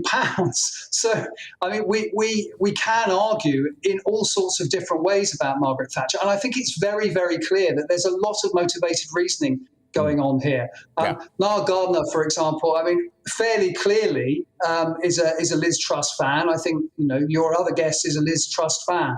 I think one of the problems is that in some ways, when we're debating Thatcher, particularly around a leadership contest, people have a dog in that race and therefore will build, their account of what Mrs. Thatcher was like, what her government was like, around that particular choice of candidate. Final question, Tim, and again, firmly putting the academic professorial hat on rather than any journalistic spin, because I know you don't do that. Does it surprise you, as it does me, that the size of the state and even the function of the state, which Rishi, to be fair, did talk about yesterday, has not featured at the same level? Because folk are worried about that, whether it's lockdown, imposition of constraints upon us, spending too much on welfare, etc., etc. The size of the state and the function of the state. Well, I think that clearly is a concern, particularly obviously for Conservatives, because, you know, one of the key tenets almost of Conservative philosophy is to keep the state as small as possible. But as possible, I think, is the key phrase there. I think it's very clear to most Conservatives that they cannot win an election unless the NHS is doing an awful lot better than it is at the moment. And frankly, although it's easy to say, well, you can't throw money at the problem, I'm afraid when it comes to the NHS, throwing money at the problem is generally what you do need to do, particularly when you've got this enormous backlog. So both for electoral reasons and also, to be honest, for ideological reasons, the Conservatives have never, or at least for a very long time, been against state medical care. I think they do need actually to think about spending a little bit more. And, you know, that might mean that they can't cut taxes in the way that they would like to. But as Boris Johnson would say, them's the breaks. Absolutely. Hasta la vista, babe. Tim, it's always a pleasure. Thank you very much indeed for fitting us in. You are welcome anytime on this programme. Great to talk to you. Professor Tim Bale there, Professor of Politics at Queen Mary University here in London. Listening to that again has been my hard-working but ever-perceptive partner in crime today, Lettice Bromovsky. Let's start with that bit at the end, because I personally, having been around for longer than is probably reasonable, I think that issue about what is the state there for, what does government seek to do, and is it too big, is it about right, or is it too small? Real dividing lines, and I thought Tim was absolutely spot on there. It does need to be discussed. It does, and I think that's one of the good things that's sort of kind of leadership debate is what we're seeing, this blue on blue, but actually we're getting this great diverse sort of debates going on around these topics, which we haven't really seen for a few years. I think right now, which is interesting, which you also mentioned earlier, is that both candidates are focusing a lot on appealing to the membership. They're clearly not focusing on the wider public. Things like Rishi coming out and across many of the front pages, him saying, I'm going to take a hard line on immigration. This is an incredibly popular policy. We know it's popular policy with the grassroots Conservatives. And that's clearly what he's trying to do there. I interrupt only with a key question, because I've been thinking about that since I woke up at 6 o'clock this morning and started reading the papers. Is it a popular policy with the entirety of the party? Because my old mate Dave Aronovich, who writes for The Times, tweeted quite early on this morning a list of what are perceived through polling as the priorities for Conservative Party members. And it's cost of living, it's the economy and so on. Immigration actually is not quite as high as some people would have us believe. And the second part of the question is I can understand that there is a certain age group and a geographical demographic that needs no persuading, get tough on immigration. There are younger voters as well who say, actually, do you know, let's think about it. I definitely think there is. There's a wide scope of people who want this, and I think it harps back a lot to the 2019 election when Boris was saying, let's get control of our borders again, and we control of haven't our seen borders, that. crucial constitutional point, but it meant stop immigration. Exactly, and we haven't seen that. In fact, we've seen the worst sort of levels of illegal immigration coming over that we've seen in years, potentially even decades. And I think that is an important point to harp on about. Another thing that happened was with the Rwanda plan, when the European Court of Immigration essentially overruled what our UK government had legally said with allowing that plane to fly out. And I think that was a key moment where people were absolutely outraged. We've left the European Union. We Brexited, essentially. How are they allowed to still do this? And But we haven't left the European Convention on Human Rights. No. And Rishi is on record as saying he has no intention of so doing, whereas Liz is all over the papers this morning, front page in one of them, saying, I'll send even more people to Rwanda. Exactly, which is why I think that this is clearly a thing that it's important for them to be fighting over. Things like the NHS, which he was discussing a moment ago, very important in a general election vote. That will be a huge part. But right now, a lot of maybe the grassroots Conservatives won't be as concerned with the NHS. They're looking for NHS reform, but they definitely don't want more spending into the NHS. Final question, and pretend you're back at university. It's a question in your finals. Tough line on immigration, shore up the core vote that may be wobbly because of the defenestration of Boris Johnson, but it may cause us difficulty in marginal constituencies where we've got to persuade Liberal Democrat potential voters to stick with us and not go back to the Lib Dems. Yes. 200 words, one side only. Yes, that'll definitely be an issue. I think that over the next few weeks and once we get that leader, if, for example, they can implement their policies, show how they'll help that, bring inflation down, whatever it is you're looking for, those swing seats may not swing the other way. There's a lot of work to be done, though. And 2 years to go, you reckon, still? And not quite 2 years. I expected it to be sooner than that, but yeah, maybe the end of 2023. Oh, so, I mean, if Liz were to storm it, as you and Niall were suggesting, might not be an outcome that you would be unhappy with, you think she might just be tempted to take a deep breath and say, I'm the fresh face, let's go? Yeah, definitely. Will you come back again soon? Absolutely, I'd love to. It's been a joy to have you on board, and thank you very much indeed, Lettice, for spending so much time.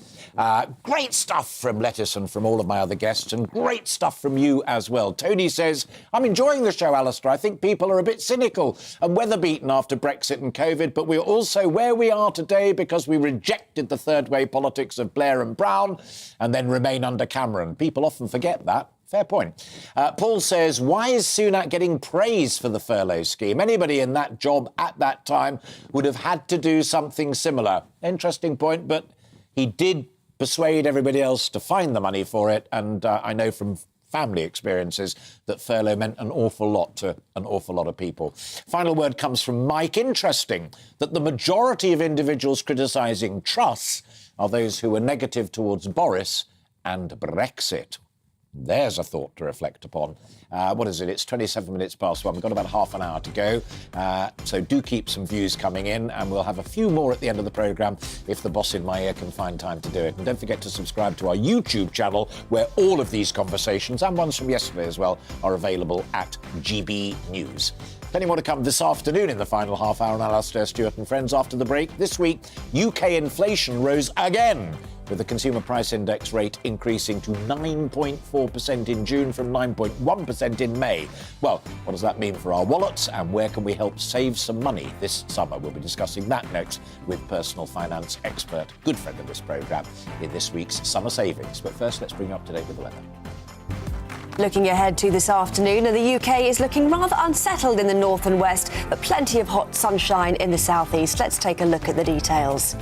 Northern Scotland will see a mixture of sunny spells and scattered showers this afternoon. Some of the showers will be heavy at times. The maximum temperature will reach 21 degrees.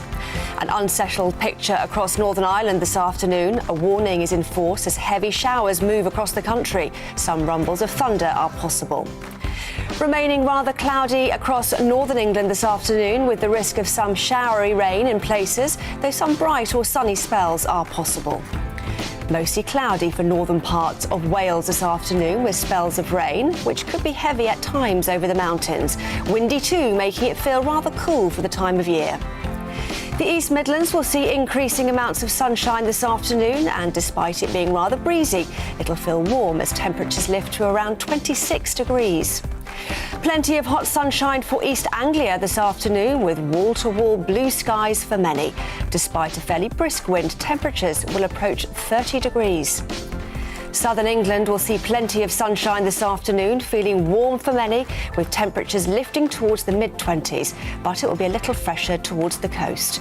Remaining unsettled across the north and west of the UK this evening, with the driest weather holding on in the southeast. And that is how the weather is shaping up for the rest of the day.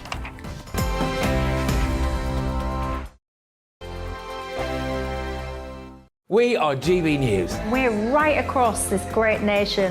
On TV. On radio. On digital. Absolutely everywhere. We don't talk down to you. We embrace all voices with honest and civilised conversation. We are not part of the establishment. We're one of you. And we're only getting started. Join us on GB News, The People's Channel. Britain's news channel.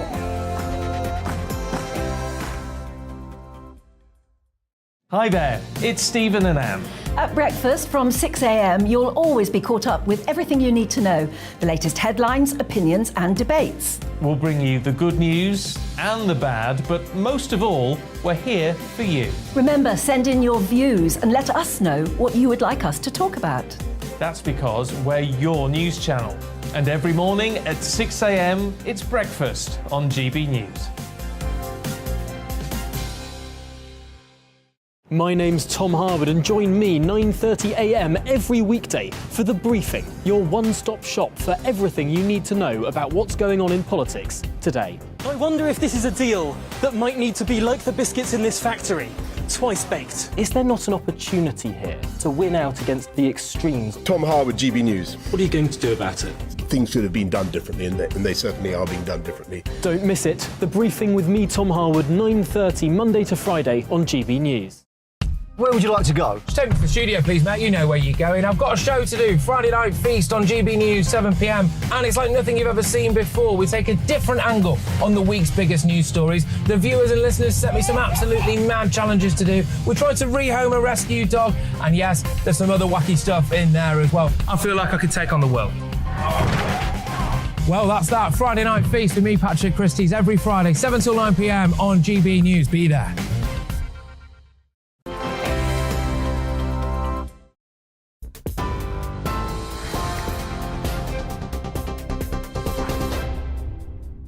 Hello, good afternoon. I'm Tamsin Roberts in the GB newsroom. It's 1:31. Here are the headlines.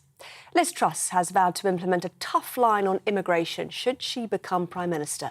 The Foreign Secretary has pledged to extend the Rwanda scheme, meaning migrants who cross the English Channel in small boats can be sent to the African nation. She also promised to increase frontline border staff numbers by 20% and strike Rwanda-type deals with more countries. The latest polling shows voters believe Rishi Sunak would make a better Prime Minister than Liz Truss. An opinion survey of 2,000 adults found 43% back the former Chancellor, compared to 36% for the Foreign Secretary. This is in contrast to Conservative Party members, where a YouGov poll has placed Liz Truss 24 points ahead of Rishi Sunak. Roads to the port of Dover are reportedly flowing as normal after 2 days of disruption, causing chaos for travellers and lorry drivers. Officials at the port say they've worked around the clock to clear both freight and tourist traffic in Dover. British authorities said they've received strong support from their French border colleagues to clear the backlog of more than 200 miles worth of traffic. A state of emergency has been declared in part of California as a wildfire continues to rapidly spread near Yosemite National Park. The so-called Oak Fire has exploded in size since starting on Friday, but firefighters are still unable to get it under control 24 hours later. TV, online and DAB+ radio, this is GB News. Now it's back to Alastair Stewart and friends.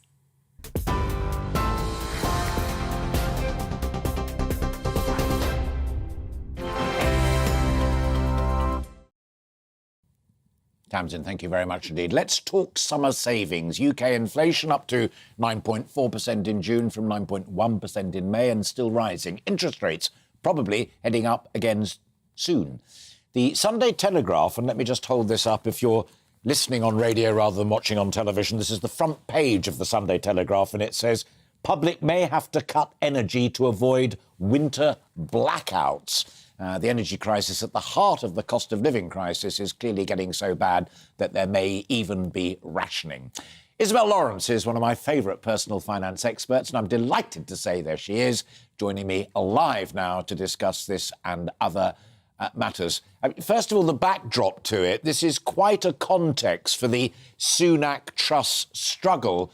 Which offer from those two candidates makes most sense to someone like you, a consumer affairs expert? They're both very different. Liz is going straight in for the cutting tax and, increasing personal expenditure. And Rishi Sunak is saying that, he will cut tax, but only once inflation has sort of gone down a bit. So for me personally, as a consumer, obviously, cutting taxes is something that would really be beneficial to me, myself, and many people like me. We all need the extra money at the moment, whether it's to pay our energy bills, pay our mortgages or our rent. Even buying food at the moment, that extra money would really be beneficial. Yeah. But of course, we've got to think about the long-term implications of that. It's great for us personally, but the economy as a whole, how is that going to impact us? Sure. Well, specifically on that, I find it personally very interesting that Sunak criticises Truss by warning that if you do what Truss does, then there will be worse inflation further down the road. Whereas even one of Truss's economic advisors, Patrick Minford, says if you do what she does, then interest rates were going to rise. It's not a great choice for consumers, is it? No, ultimately, cutting taxes is a big inflationary measure. It can cause further inflation. Not always, but in circumstances such as this, it is likely to increase inflation. Liz Truss, she is swearing down that there will be no inflation as a result of a 30 billion package that she wants to introduce. But that's just not quite, the reality of it. There will be, we have to pay for it somehow. Yeah. And it's just going to kind of continue that cycle. And I guess it's one of those things we will never know until it happens for sure. But it is likely that, yes, it will be good for us in the short term, but how are we going to pay for it in the long run? Will inflation just increase again? Will we really get down to the figure that we want to see, which is around 2%? So it's kind of, there's pros and cons to it. And, in the short term, we want that money in our pockets, but in the long term, is it best for our wallets, really? Brilliant food for thought. That's why I didn't interrupt. I've said what I think, and you've just said what you did, clearly. What's your comment on that story on the front page of the Sunday Telegraph about the, forget prices just for a moment, this is about supply, really, that the energy situation is getting so bad that come the cooler nights and colder days of autumn and winter, energy may be rationed. Yeah, and you know what, unfortunately, it could be a reality. And, I don't want to add doom and gloom to a time where people are already, struggling, but it could be the reality. And, we've seen it before in the past, there's been blackouts and, there's been times when, energy's completely gone, cut from the households. And it may actually have to come to that. And, I'm hoping that whoever does come into power will make rapid changes to try and prevent this. But of course, there are outside factors such as the war in Ukraine that have, increased energy prices and,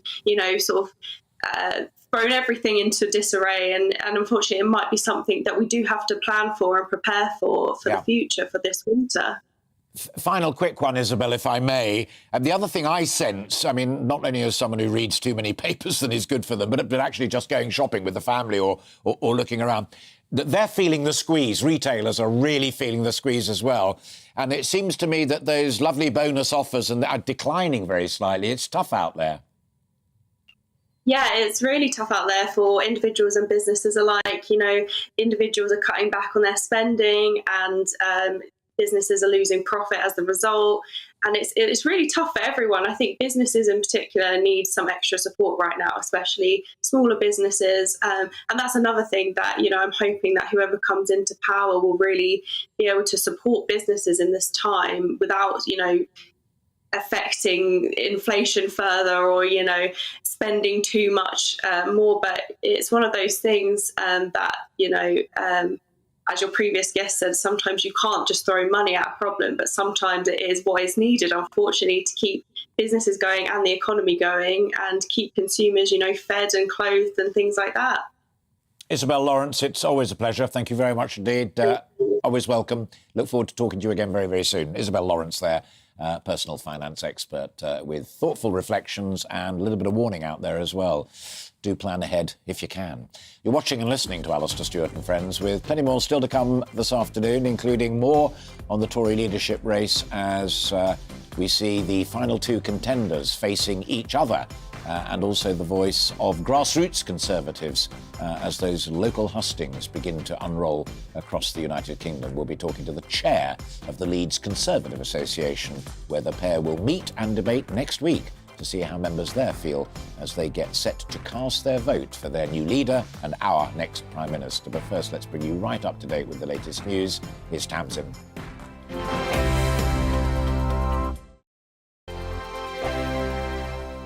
We are GB News. We're right across this great nation. On TV. On radio. On digital. Absolutely everywhere. We don't talk down to you. We embrace all voices with honest and civilised conversation. We are not part of the establishment. We're one of you. And we're only getting started. Join us on GB News, The People's Channel. Britain's news channel.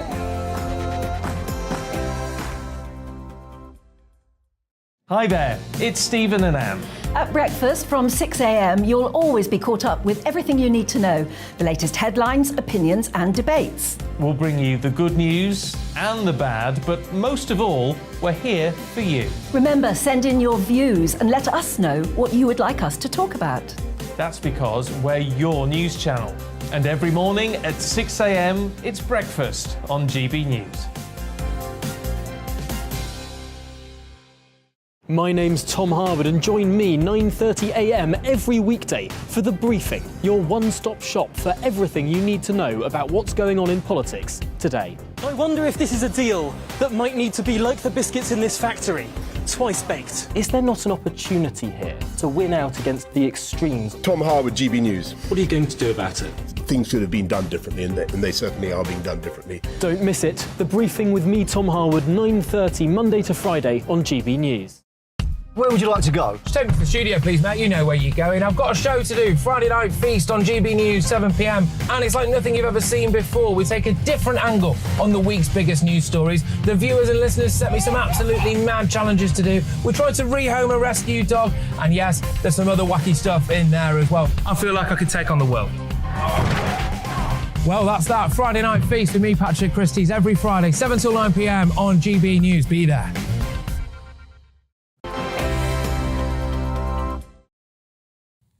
Welcome back. 20 to 2. You're watching and listening to Alastair Stewart and Friends here on GB News. I am delighted to be joined by yet another authentic voice of the Conservative Party in the country. It's a feature that's proved very popular with you and indeed for me. So I find it so enlightening. Rishi and Liz gear up for a summer of hustings across the United Kingdom, including in the cities of Leeds, Cardiff and Exeter, to win over members who will cast their vote for our next Prime Minister.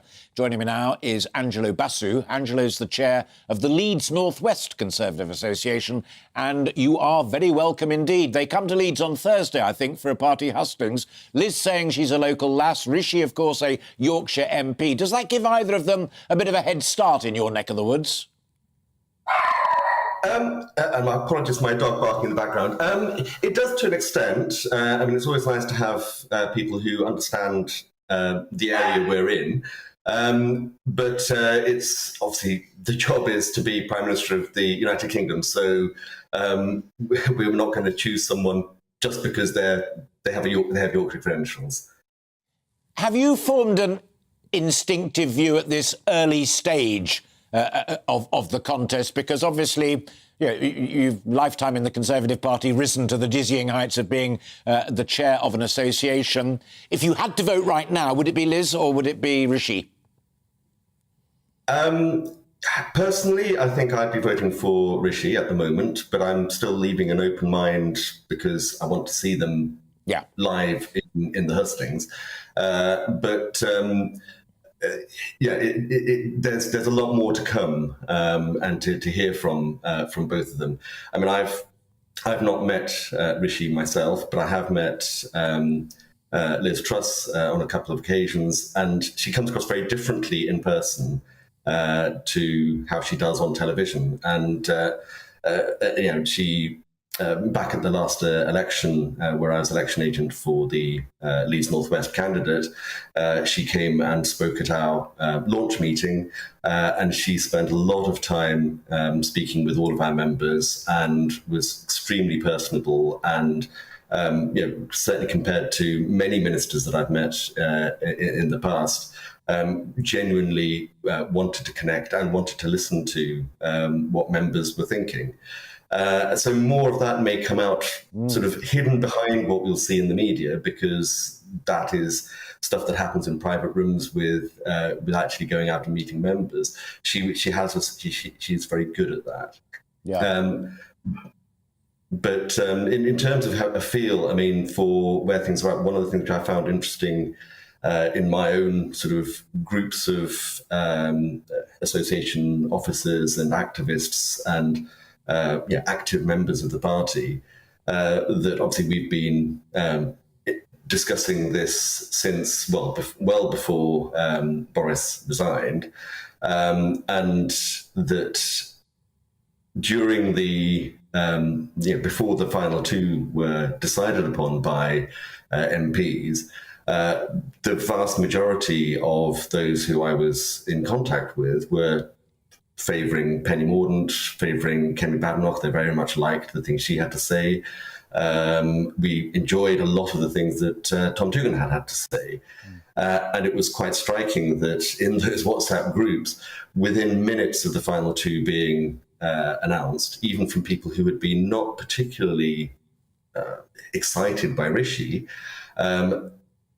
pretty much everybody went straight to Rishi. There were no Truss supporters amongst the people who had been excited about change and some of the other candidates.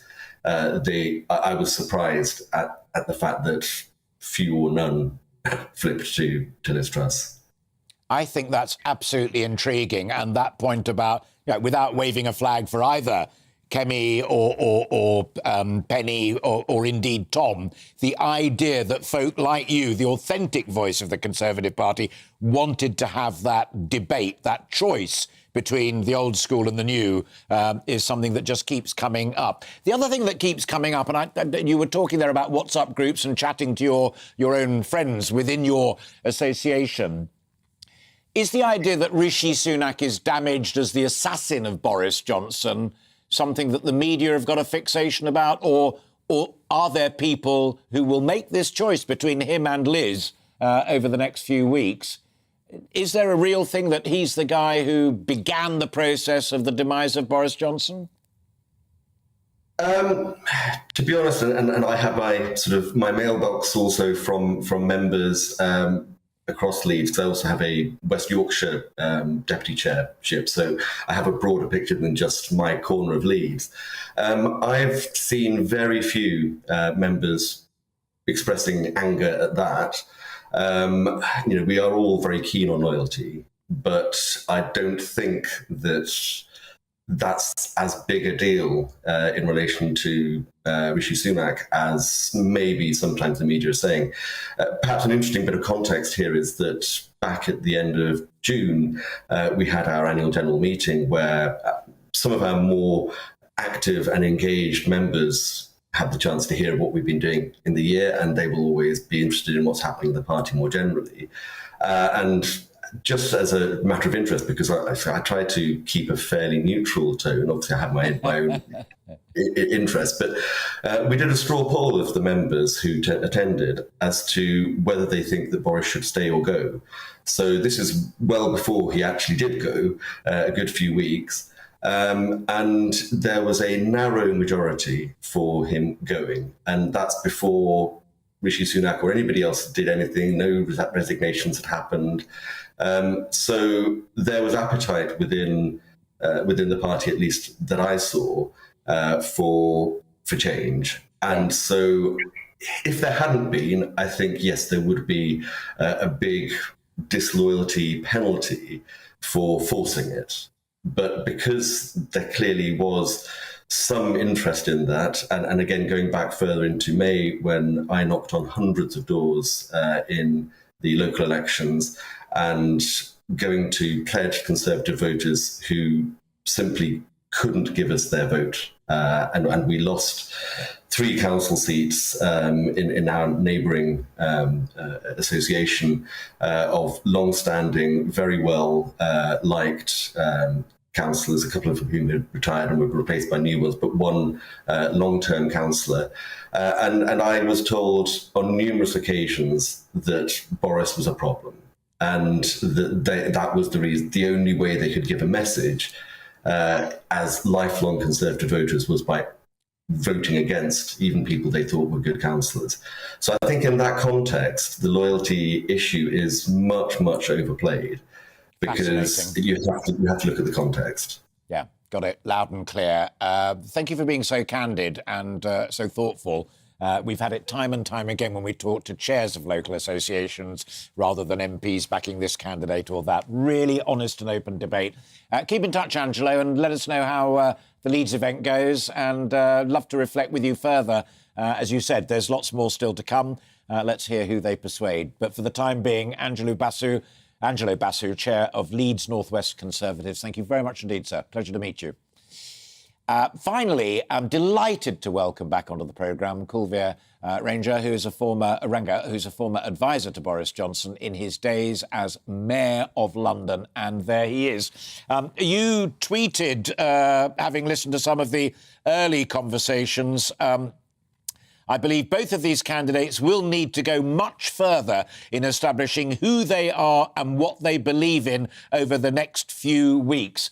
You just heard Angelo Basu from Leeds North West saying he slightly favours Rishi, but it's still all up for grabs.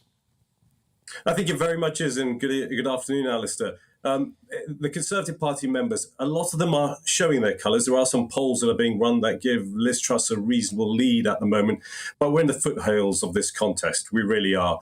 I think the underlying challenge here is that the Conservative Party members are reflecting where the party as a whole is, and it's trying to identify what it stands for in the modern era. Politics has been redefined over the last decade or so, and I have to say, obviously I work for him and he's a friend of mine, but Boris Johnson as a politician did redefine the political map of this country. And I'll explain why. The London mayoralty was won by Boris twice, and it was pretty well known that London is a Labour-leaning city, and it would take something rather special for the Conservative Party to win there. And it took a politician like Boris who reached out beyond the traditional Conservative ranks. He then redefined again politics by winning his argument on Brexit, which completely changed the political landscape because it enabled people to vote on a different topic for different people rather than the binary party system that we've had for the modern era of politics. And then he won that unprecedented general election in 2019 with a stonking majority. But the point there was he got people from the so-called Red Wall who for generations had not considered changing political hue to vote for Conservative. Now, all these issues, and then the pandemic and the way the government has had to spend its way through the pandemic, the way it's had to raise taxation to the highest levels a Conservative government has ever seen, mean that the Conservative Party itself is wondering what is its identity now? What is its appeal to voters? Yeah. It's got to appeal to those Red Wall voters. It's got to appeal to voters who want low taxes. And what you're seeing play out with Rishi Sunak and Liz Truss is that identity requirement. How do they pitch the future of the Conservative Party? So this leadership race is about the next Prime Minister, but it's also about the future identity of the Conservative Party. But I found it fascinating that both Lettuce, my younger guest here, but also Niall from Washington, D.C., and John Rentoul, All of them said they found it slightly odd that these two candidates were actively seeking to define themselves in terms of Margaret Thatcher rather than in terms of Boris Johnson, and that on Thatcher, all three of them said they're getting it wrong anyway. Yes, it's a very good point. But again, I say because this is the early stages of this race, and they're trying to shortcut their way to providing an identity for themselves by aping a conservatism of Margaret Thatcher. Now, as we know, she was a leader for an extremely long time, and Thatcherism can't be defined just through the prism of low taxes or defeating the miners. She did sort out the finances of the country when she first came. We were the sick man of Europe. It took strong economic guidance and advice to get the books in order. So there's a long history to Thatcher's politics, but they're trying to shortcut that at the moment to kickstart their individual campaigns to position themselves with the party members. I think there's much more of a story that they will tell over the coming 5 or 6 weeks. Actually, I think this leadership race will probably be won or lost in the next 2 or 3 weeks. Normally, as these leadership races go, people hear and then quickly decide. And as those hustings go on, decisions have firmed up and people take sides pretty much before you get to the end. So they've got probably 3 or 4 weeks. Yeah. And the last vote in is the one that counts. So you can maybe change your mind, which I do personally find quite extraordinary. There's another theme here that I do find genuinely extraordinary, whether it's guests in the studio or particularly chairs of local associations. They really did want either a Kemi or a Penny or a Tom on that ballot as well. They wanted the chance to take a deep breath, have a fresh think, and maybe still go with either Liz or Rishi, but they wanted that option. Do you share that view? I can understand the attraction of a fresh face. I can understand the need for giving some new ideas a chance. And that's exactly what happened when David Cameron beat David Davis in the contest in 2005. I was part of David Cameron's team supporting him then. It was a breath of fresh air, new ideas, a bit of youth, but we were then selecting the leader of the opposition. We weren't selecting a prime minister. And at this point, I think the parliamentarians have had to think very carefully about, and I hate to use the phrase oven ready, it's been used before, but we won't go there, a politician who can step into number 10 with enough experience around cabinet and of having to deal with the pressures of government and take that on immediately. And I think that's what really worked against Kemi, Tom Tugendhat and a few of the others in the early stages of this campaign. All right, 30 seconds, and I know you well enough and trust you that I can say that to you. What did you make as a friend and supporter of his when he stood in the House of Commons and said, "Hasta la vista, baby"? He's got more to do, Alistair. I think the appetite is not diminished. He obviously, politics is a love, a passion, his desire. He's a historian. He knows people can come back in many ways. And I think he has a lot still to give. So I have no doubt he'll be back. Brilliant. Always great to see you. Thank you so much. Enjoy your Sunday afternoon, Colvile. Bless you. Do stay in touch with us, former advisor there to Boris Johnson when he was mayor. That's all we have time for today. Loved every minute of it. Really hope you did as well. Be back next weekend where we'll be discussing more of the big news stories of the day. Who knows what it might be? Keep in touch and we'll try and do what you want to hear. Enjoy the rest of your day. Have a great weekend. Bye-bye. Looking ahead to this afternoon, and the UK is looking rather unsettled in the north and west, but plenty of hot sunshine in the southeast. Let's take a look at the details. Northern Scotland will see a mixture of sunny spells and scattered showers this afternoon. Some of the showers will be heavy at times. The maximum temperature will reach 21 degrees. An unsettled picture across Northern Ireland this afternoon. A warning is in force as heavy showers move across the country. Some rumbles of thunder are possible. Remaining rather cloudy across northern England this afternoon with the risk of some showery rain in places, though some bright or sunny spells are possible. Mostly cloudy for northern parts of Wales this afternoon with spells of rain, which could be heavy at times over the mountains. Windy too, making it feel rather cool for the time of year. The East Midlands will see increasing amounts of sunshine this afternoon, and despite it being rather breezy, it'll feel warm as temperatures lift to around 26 degrees. Plenty of hot sunshine for East Anglia this afternoon with wall-to-wall blue skies for many. Despite a fairly brisk wind, temperatures will approach 30 degrees. Southern England will see plenty of sunshine this afternoon, feeling warm for many, with temperatures lifting towards the mid-20s, but it will be a little fresher towards the coast. Remaining unsettled across the north and west of the UK this evening, with the driest weather holding on in the southeast. And that is how the weather is shaping up for the rest of the day.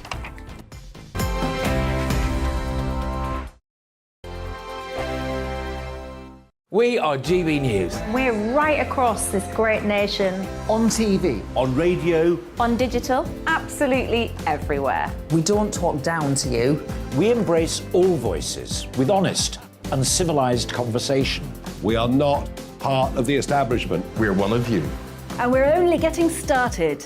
Join us on GB News, The People's Channel. Britain's news channel.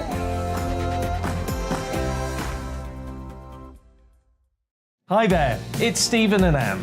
At breakfast from 6 a.m, you'll always be caught up with everything you need to know, the latest headlines, opinions and debates. We'll bring you the good news and the bad, but most of all, we're here for you. Remember, send in